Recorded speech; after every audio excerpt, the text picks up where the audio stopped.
Pada pertemuan ke-7 kali ini kita akan membahas mengenai pintu dan jendela. Pertama-tama kita coba bahas dulu mengenai definisi pintu dan jendela. Pintu dan jendela adalah lubang penghubung antar ruang, dipasang pada dinding dan mempunyai penutup yang dapat dibuka dan ditutup. Nah, berikutnya mengenai rangka pintu. Rangka pintu biasanya dipakai pada bangunan rumah tinggal, dibuat dari rangka kayu. Walaupun zaman sekarang sudah banyak berkembang yang menggunakan PVC atau juga menggunakan rangka aluminium. Nah, untuk pintu kayu, ukuran yang lazim digunakan adalah menggunakan balok 6/13 cm kuadrat, di mana lebarnya adalah ketebalan kayunya 16 dengan tinggi 13 cm. Lebar 13 ini disesuaikan dengan ketebalan dinding yang kita menggunakan ketebalan. Untuk rangka pintu dan jendela adalah kayu jati, kayu sawo, kayu nangka, atau kayu-kayu lain yang dengan kelas kuat 1, agar kayu ini bisa tahan lama, ya. Kemudian bagian dari rangka pintu terdiri dari pertama, ambang atas yang berfungsi untuk menahan beban pasangan bata di atasnya. Kemudian ada tiang untuk penempatan daun pintu atau daun jendela. Kemudian ada kaki tiang yang dibuat dari campuran kedap air 1 semen dengan 2 pasir. Adalah tujuannya untuk melindungi tiang bagian bawah dari busuk karena air. Nah, coba kita perhatikan di gambar di sebelah kiri ini adalah gambar kosen pintu. Ya, di atas ini ada ambang pintu. Kemudian di kiri kanannya ada telinga. Ya, berikutnya di bawahnya nanti ada angker yang berfungsi untuk menyatukan dia dengan dinding batu bata. Nah, yang disebut dengan kaki tiang adalah yang di bagian bawah, ya, yang tingginya 15 cm. Nah, ini dia kaki pintu. Nah, kosennya sendiri sebenarnya yang batang diagonal ini bukan bagian dari kosen. Ini ketika kusen belum dipasang, maka kusen harus diberi pengaku, ya, seperti ini. Ada 2 buah pengaku horizontal dan diagonal ini agar tidak berubah bentuk ketika sebelum dipasang. Nah, di samping kanan adalah contohnya perspektifnya, ya, atau isometri, tampilan 3 dimensinya dari kosen pintu. Ya, kita lihat di sini, ini ada kupingan, ya, atau telinga. Kemudian ini ambang atasnya, ini tiang. Nah, di sini ada alur kapur, ya. Jadi ada kayu yang dicoak atau dikerok, bentuknya segitiga seperti ini, ya, agar nanti kusen ini tidak mudah bergeser dari dinding batanya. Nah, ini dia. Ini waktu ketika selesai dipasang dengan kusen ini dipasang ke dinding, udah dipasang batu bata, nanti pengaku ini bisa dilepas. Tapi sebelum dipasang, ketika kita bawa dari panglong kayu, dia harus terpasang ini agar bentuknya tidak berubah. Ini ada angker 3 buah, tapi kalau di lapangan nggak semuanya pakai angker, ya. Sebagian diganti dengan paku, ya, paku diberikan beberapa buah. Nah, di bagian bawah di kaki mana dia? Nah, ini dia di bagian bawah ini, di kaki kusen dipasang paku agar menyatukan dia dengan beton yang di bawahnya. Nanti kan pakai dari beton 1 semen dengan 2 pasir yang dicor ya di bagian bawah yang mendekati dengan lantai. Nah, menghubungkannya adalah dengan paku. Bisa juga dengan angker ya. Cuman biasanya umumnya cukup digunakan dengan paku. Berikutnya bagian ujung ambangan ya, yang terjepit. Nah, ini nanti gambarnya seperti ini. Ya, ini ambang atas. Nanti dia ada telinga ini yang menahan agar ambangan atas ini tidak mudah bergeser dari dindingnya gitu ya. Telinga atau kupingan. Panjang kupingan ini sekitar 15 cm, 10 sampai 15 biasanya. Berikutnya pada punggung tiang dipasang angker baja ya, ini ya, angker. Dan punggung tiang dipasang angker baja sebagai pegangan rangka pintu-pintu dan ikatan dengan pasangan bata. Kemudian pada punggung tiang juga dibuat suatu cekungan atau alur yang disebut alur labur yang nantinya akan terisi adukan semen. Gambarnya seperti ini. Alur labur itu ini dia ya. Jadi kalau batang ini kita potong, nanti ada kayunya ini dicoak bentuknya segitiga. Nanti semen akan masuk kemari ya, semen dengan spesi ya. Sehingga jika terjadi kayu ini susut karena mungkin mutunya yang kurang bagus susut, maka dia tidak akan ada selah rongga yang bisa tembus ke dalam gitu ya. Kemudian duk atau duk untuk pintu ya, fungsinya adalah untuk melindungi, ini dia duk ya, atau kakinya ya, tingginya 15 cm. Fungsinya tadi untuk agar kayu ini tidak terkena air yang ada di lantai, sehingga kayu kusen bisa awet. Kemudian pada ambang atas dan tiang dibuat suatu lekukan yang disebut dengan spawning. Nah, ini spawning di sini ya, bentuknya segi 4 dia coaknya. Nah, ini spawning bagian atas ini, lihat ya, spawning. Ini ada alur sini. Ini untuk letak daun pintu ya, yang digunakan untuk menempatkan engsel dan sekaligus sebagai tumpuan daun pintu agar tidak terlepas.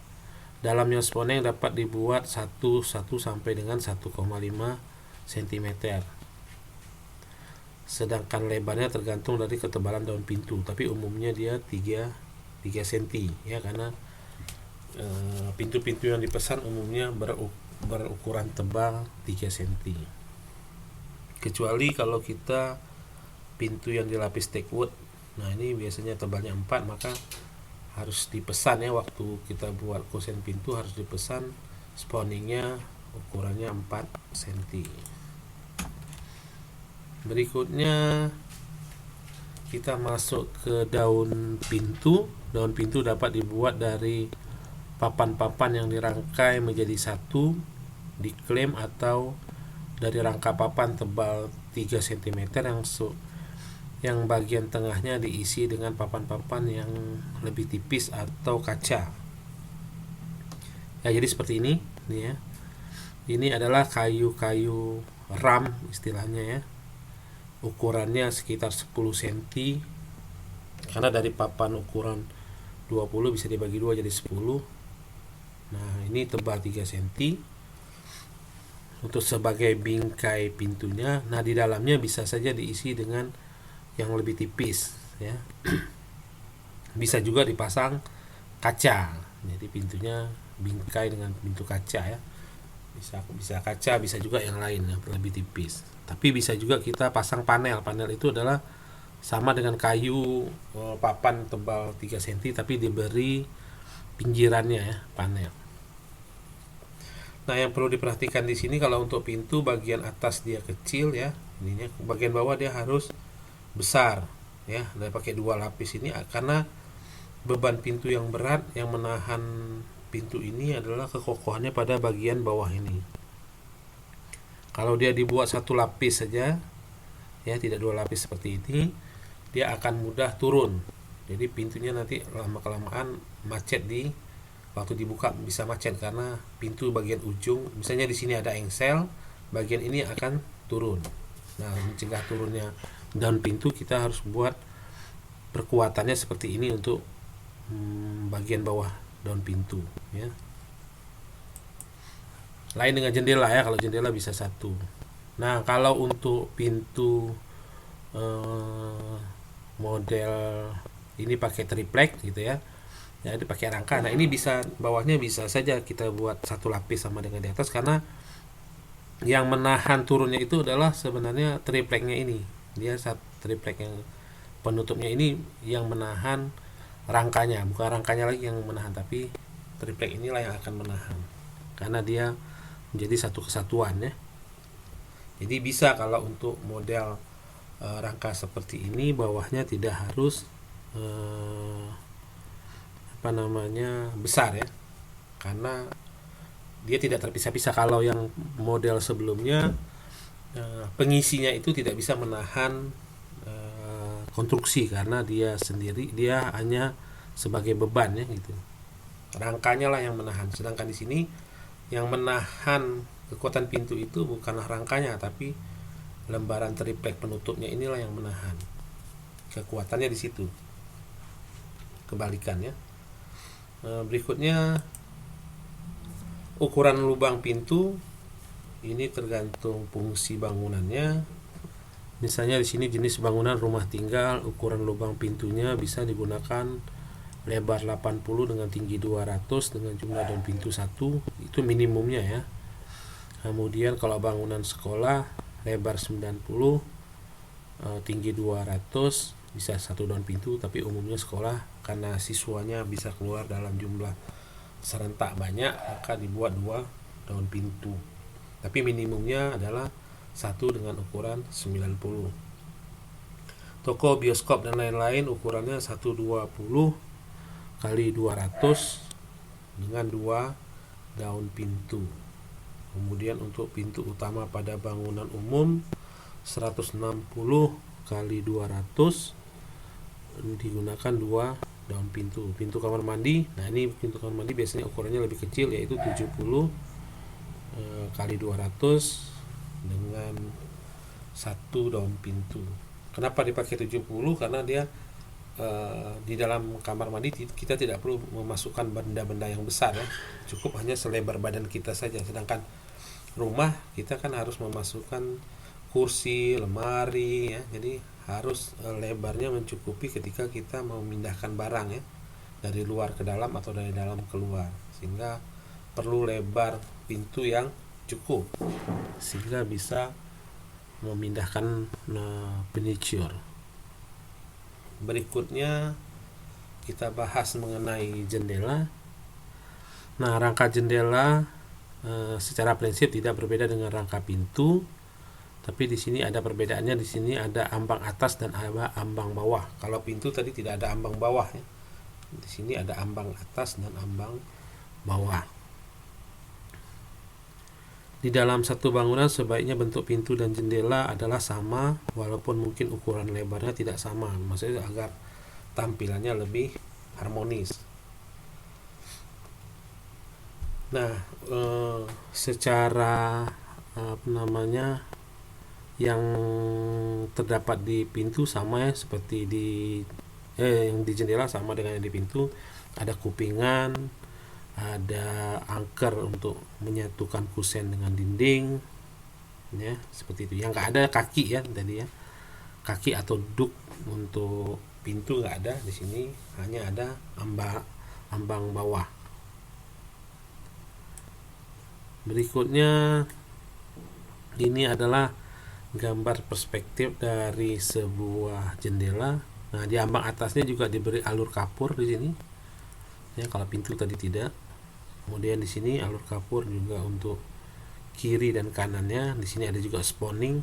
Nah, spawning ini tujuannya adalah untuk meletakkan daun jendela. Kalau untuk kaca mati kita meletakkan kaca ke sisi ini nanti kemudian dilapisi dengan kayu lat ya, kayu ukuran 1 kali 3 cm. Nah, ini untuk agar kacanya tidak terlepas gitu. Sedangkan kalau kaca hidup, disinilah diletakkan daun jendelanya. Berikutnya, nah ini adalah gabungan ya antara rangka pintu dan rangka jendela. Jadi bisa saja pintu dan jendela dibuat menyatu, tidak terpisah, tergantung kondisi yang ada. Rangka jendela dapat disatukan dengan rangka pintu disebut dengan pintu gendong. Letak lubang pintu dapat di samping atau di tengah. Jadi bisa saja modelnya ada pintu di tengah, di samping kiri kanannya ada jendela. Itu tergantung desain bangunannya ya.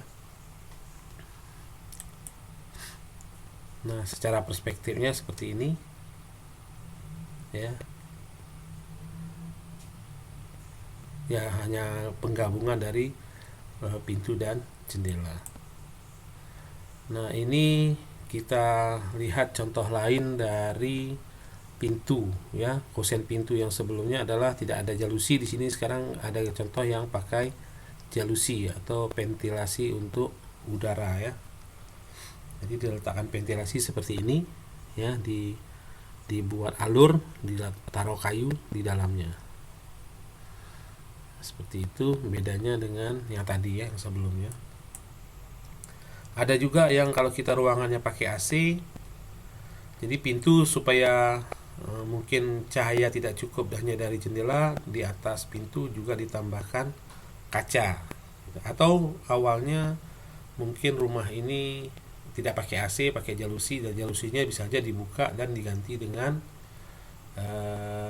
kaca gitu ya, agar udara dingin tidak keluar.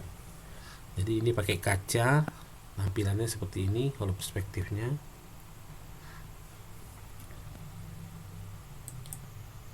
Nah, ini juga bentuk lain dari kosen pintu yang modelnya pakai pelengkung di atasnya ya. Nah, seperti ini. Dan kalau kita lihat zaman sekarang, bentuk pintu juga sudah banyak variasi kosennya ya. Lebih banyak lagi model-model yang terbarukan.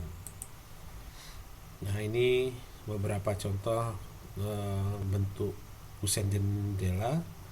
Ini kosen jendela yang ada ventilasinya.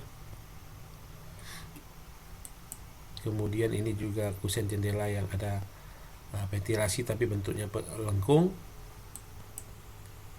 Nah, ini contoh yang pintu gendong tadi. Pintu ditambah dengan jendela disatukan, untuk kiri dan kanan ada 2 buah dengan pintu di tengah. Kalau dilihat dari konstruksinya, kalau di perspektifnya ya, diuraikan ya, posisinya seperti ini. Berikutnya ini ada daun pintu. Nah, ini daun pintu yang pakai kaca. Jadi ada kerangka. Nah, di bawahnya selalu harus besar ya. Nah, ini adalah tiang-tiang untuk memegang kacanya. Nanti lubang ini diisi dengan kaca. Nah, ini daun jendela untuk pakai bingkai yang isinya kaca gitu ya. Kalau jendela atas dan bawah bisa digunakan sama, karena dia tidak berapa berat ya jika dibandingkan dengan pintu. Kemudian ini ada jenis pintu lain yang bukan dari kayu tapi dari besi ya. Contohnya adalah pintu gulung. Nah, ini pintu yang bisa digulung, biasa di warung-warung atau di garasi ya. Jadi pintunya lebih simpel, bisa digulung ke atas ya, ditutup ke bawah. Ini agar space yang digunakan bisa lebih efisien ya gitu ya. Kalau pintunya terbuka, dia kan ada area yang tidak bisa diletakkan barang-barang. Kalau seperti ini tidak ada masalah barangnya penuh, karena pintunya cukup didorong ke atas. Ada juga pintu lipat. Nah, ini biasanya untuk garasi atau untuk kios-kios, ini biasa seperti ini. Ini ada model sorong ya pintunya, jadi disorongnya ke samping, jadi pintunya nanti akan bergerak ke samping, tapi harus pakai model lipat juga karena dia kan akan bergerak melengkung, jadi dia tidak boleh kaku ya. Jadi di sini harus ada engsel-engsel, ini penggantungnya, sehingga dia bisa bergerak melengkung. ya seperti itu. Untuk biasa garasi banyak ya seperti ini, atau juga ini pintu lipat ya, pintu lipat yang dilipat di samping ya. Jadi ini ada 3 buah, 1 2 3 4 5 ya, ada 5 buah. Ini 4 namanya, tapi di sini 1 2 3, oh ya 4 buah yang dilipat ke samping. Kalau ini tidak dilipat ke samping tapi disorong ya. Ya demikian saja materi kita hari ini. Saya tutup dengan assalamualaikum warahmatullahi wabarakatuh.